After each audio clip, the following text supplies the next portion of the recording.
Hello students, आप सबका बहुत बहुत स्वागत है मेरे इस यूट्यूब चैनल कंसेप्चुअल कैप्सूल्स में। और आज का जो हमारा लेक्चर है, ये लेक्चर हमारा जो टॉपिक है एनालिसिस ऑफ कंपोसाइट सेक्शन के ऊपर बेस्ड है। Analysis of composite section. अब ये कंपोसाइट सेक्शंस क्या होती हैं? लास्ट टाइम हमने क्या किया था? लास्ट टाइम हमने किया था एनालिसिस ऑफ वेरिंग सेक्शन और सुपरपोजिशन प्रिंसिपल को हमने पढ़ लिया था। ठीक है, अब ये सेकंड लास्ट टॉपिक है और इसके बाद लास्ट टॉपिक होगा हमारा that will be on temperature stress. ये चैप्टर काफ़ी लंबा था, ठीक है, और आपको सबको अच्छे से जितने भी टॉपिक्स मैंने आपको कराए हैं सबके ऊपर क्वेश्चंस आपको निकालने पड़ेंगे, क्योंकि इसमें से किसी भी क्वेश्चन को वो डाल सकता है। मैं लास्ट में आपको बताऊंगा कि इसमें से इम्पॉर्टेंट टॉपिक कौन सा है जो आपको करना है। तो फिलहाल एनालिसिस ऑफ कंपोसाइट सेक्शन के बारे में पढ़ते हैं। क्या होती हैं कंपोसाइट सेक्शंस? आपने usually RCC, reinforced cement concrete देखा हुआ है। आरसीसी में क्या होता है? कंक्रीट भी पड़ता है और स्टील भी पड़ता है। कंक्रीट और स्टील को मिलाकर जो मटेरियल बनता है, नया मटेरियल बनता है, उसको हम आरसीसी कहते हैं। तो बेसिकली जब दो मटेरियल्स मिलकर एक नया मटेरियल बनाते हैं, उस मटेरियल को हम मतलब एक नई सेक्शन बन रही है, उससे बनने वाली जो सेक्शन है हम उसको कंपोसाइट सेक्शन कहते हैं।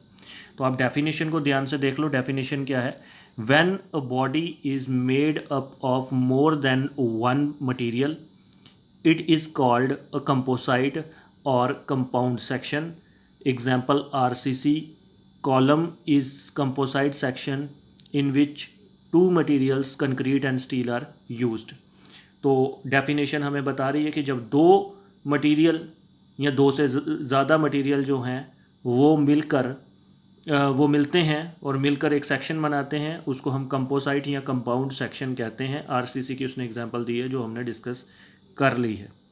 उसके आगे कह रहा है consider composite section having two bars of different materials under the action of the force P. अब यहाँ पे अगर आप देख सकते हो, दो बार्स हैं, एक ये बार है, एक ये बार है, ठीक है।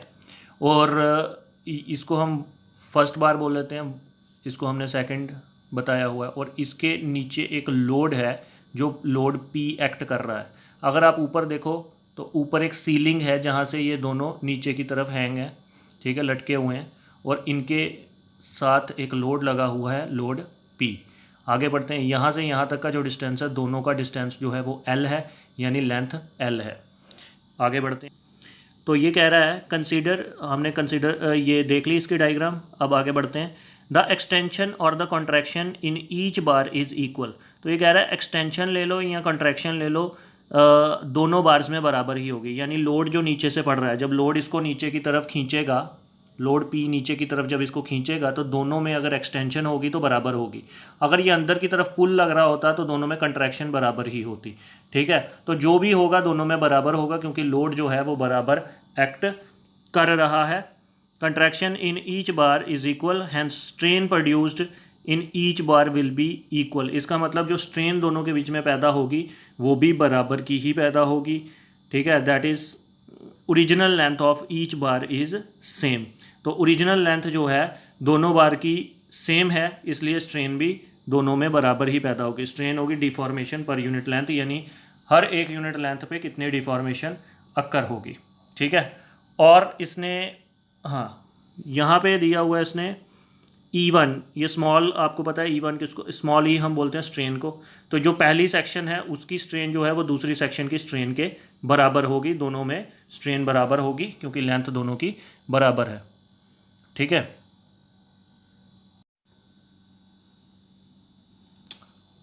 अब ये आगे आ जाता है हमारा ये वाला पार्ट, ठीक है। अब ये क्या चीज़ है? तो फिलहाल के तौर पे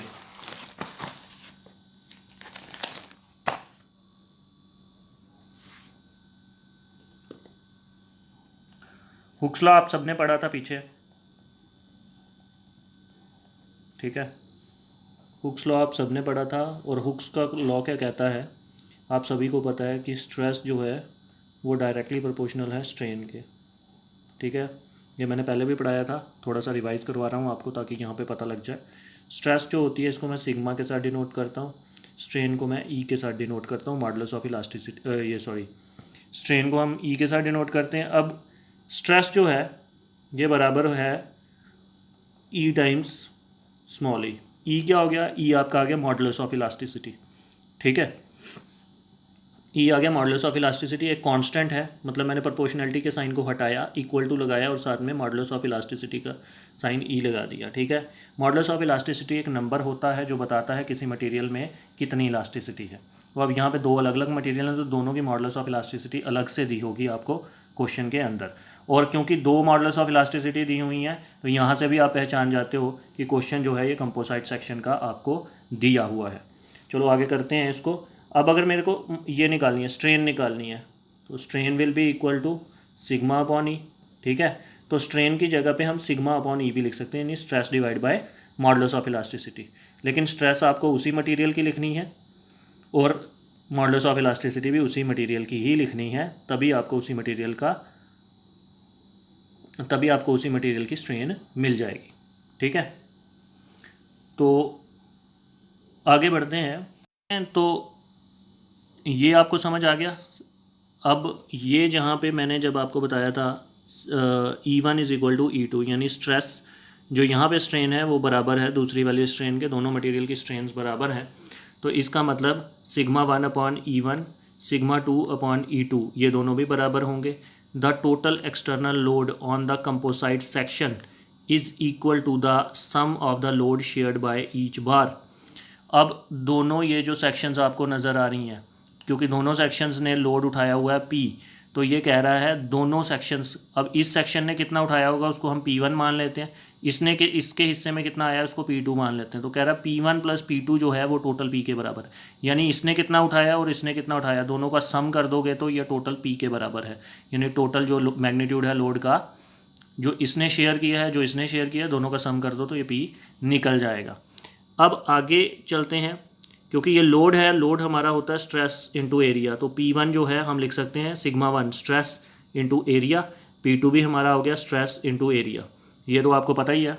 अब एक न्यूमेरिकल समझते हैं जो इसी के ऊपर बेस्ड है, और ये है हमारी 28th एग्जाम्पल। ध्यान से देख लो ये क्या है क्वेश्चन, ठीक है। इसके बाद मैं आपको सारे PDF से क्वेश्चन करवा दूंगा, लेकिन कॉन्सेप्ट समझना ज़रूरी है, तो इसलिए मैं आपको ये वीडियो बनाकर दे रहा हूँ जिसमें आपको लाइव समझा रहा हूँ क्या है इसमें।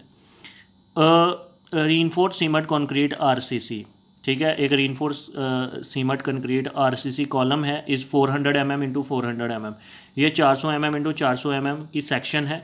The column is reinforced with 8 steel bars, इसमें 8 स्टील की बार्स हैं, 1 2 3 4 5 6 7 8 स्टील की बार्स इसमें पड़ी हुई हैं। 400 इंटू 400 की सेक्शन है, 400 इधर से है 400 इधर से है, ठीक है, स्क्वायर सेक्शन है। The column is reinforced with 8 steel bars of 20 mm diameter, इन सभी का डायामीटर 20-20 mm का है, ठीक है, 20-20 mm का ये डायामीटर स्टील बार्स हैं। ये आपको ऊपर से दिख रहा है, टॉप व्यू दिख रहा है, तो टॉप व्यू में आपको यही चीज़ नज़र आती है। अगर आप छत पे खड़े होते हो कॉलम को ऊपर से देखते हो तो इसी तरह से आपको सरिया बाहर की तरफ दिखेगा, ये कंक्रीट नज़र आ रहा है इसके अंदर, 20 mm diameter. The column carries a load of 15 into 10⁵ Newton, इस कॉलम के ऊपर जो लोड एक्ट कर रहा है वो है 15 इंटू 10⁵ न्यूटन के बराबर लोड है। यानी P जो आपको दिया हुआ है, ये वाला P जो आपको दिया हुआ है, that is 15 into 10⁵ Newton. Find the stresses in the concrete and steel bars, आपको स्ट्रेस ढूंढनी है। कौन सी स्ट्रेस है? स्ट्रेस को हम सिग्मा के साथ डिनोट करते हैं, सिग्मा आपको पता ना, ये सिग्मा 1 सिग्मा 2 बोला हुआ है इसने निकालने के लिए। तो स्टील और कंक्रीट दोनों की स्ट्रेस निकालनी है। Take Young modulus of elasticity for steel is equal to 2.1 into 10⁵. Steel का यंग मॉडुलस ऑफ इलास्टिसिटी अलग है क्योंकि स्टील की इलास्टिसिटी अलग होती है, कंक्रीट का अलग से दिया हुआ है। तो ये कैपिटल E1 हो गया, ये कैपिटल E2 हो गया। सबसे पहले हमें क्या करना पड़ेगा, एरिया निकालना है। स्टील का अलग से एरिया देखना है और कंक्रीट का एरिया अलग से देखना है। अभी जो आपको टोटल एरिया दिखेगा 400 इंटू 400 करके, वो पूरे RCC कॉलम का एरिया है, लेकिन इसमें कंक्रीट ने कितना एरिया घेरा है और स्टील ने कितना एरिया घेरा हुआ है वो हमें अलग से निकालना। तो एरिया ऑफ द कॉलम, इसको हम कैपिटल A से डिनोट कर रहे हैं, दैट इज़ 400 इंटू 400, ठीक है। उसके बाद आगे ये हमारा निकल गया, ठीक है, 160000 मिलीमीटर स्क्वायर आ गया ये। अब आगे चलते हैं, आगे आ गया area of the steel bar A1, area of steel bar. Steel bars निकालनी है, स्टील बार की क्रॉस सेक्शन क्या है, सर्कुलर क्रॉस सेक्शन है, तो फार्मूला भी सर्कल का ही लगेगा, A1 is equal to π/4 into 20 का स्क्वायर, ठीक है। और बार्स कितनी है टोटल, 8 बार्स हैं, एक बार का तो हो जाएगा πd², लेकिन नंबर ऑफ़ बार्स कितनी है, 8 हैं, हमें दी हुई है इसमें, और यहाँ से भी आप गिन लो 8 बार्स हैं, तो 8 का एरिया चाहिए हमें, तो ये निकल गया 2513.27 मिलीमीटर स्क्वायर। ये तो कैलकुलेशन पार्ट है, ये आप कर लोगे।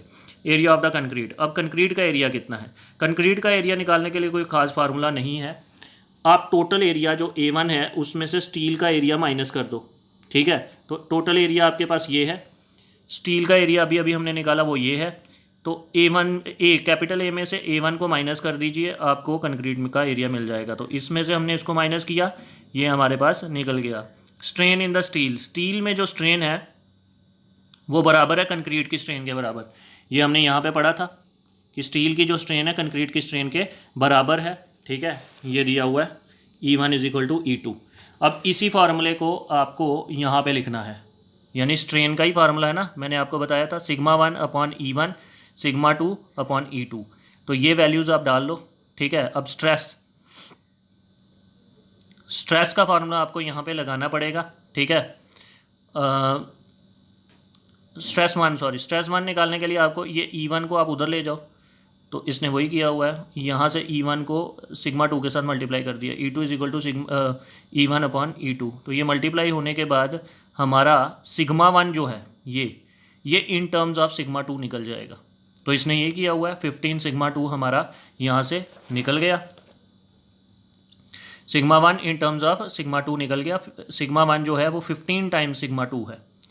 Total load on the column, जो कॉलम पे टोटल लोड पड़ेगा वो किसके बराबर है, load on the steel plus load on the concrete, ये भी हमने यहाँ पे पढ़ लिया था। लोड जो है टोटल वो P1 प्लस P2 के बराबर है, तो यहाँ पे भी उसने यही किया है, load of the steel plus load of the concrete, तो टोटल लोड आपको पता है 15 इंटू 10⁵ क्वेश्चन के अंदर दिया हुआ है। लोड ऑन द स्टील जो होगा वो किसके बराबर है, स्ट्रेस टाइम्स एरिया 1, ठीक है, stress 1 into area 1 plus stress 2 into area 2 जो है वो लोड ऑफ द कंक्रीट है। तो आपको पता ही है जो फोर्स है उसका फार्मूला यही होता है, स्ट्रेस इंटू एरिया। अब यहाँ पे आप क्या करो, ये वैसे का वैसे ही रहेगा एज इट इज़, ठीक है, इसने इक्वल टू के आगे वाली बताई हुई है वैल्यू, तो यहाँ से आप क्या करो, σ1 की वैल्यू कितनी है, 15 टाइम्स σ2 है, उसको हमने यहाँ पे लिख दिया, यानी इस σ1 की जगह पे हम ये वैल्यू पुट कर देंगे। अब हम σ1 को नहीं रखेंगे, इन टर्म्स ऑफ σ2 ही रखेंगे।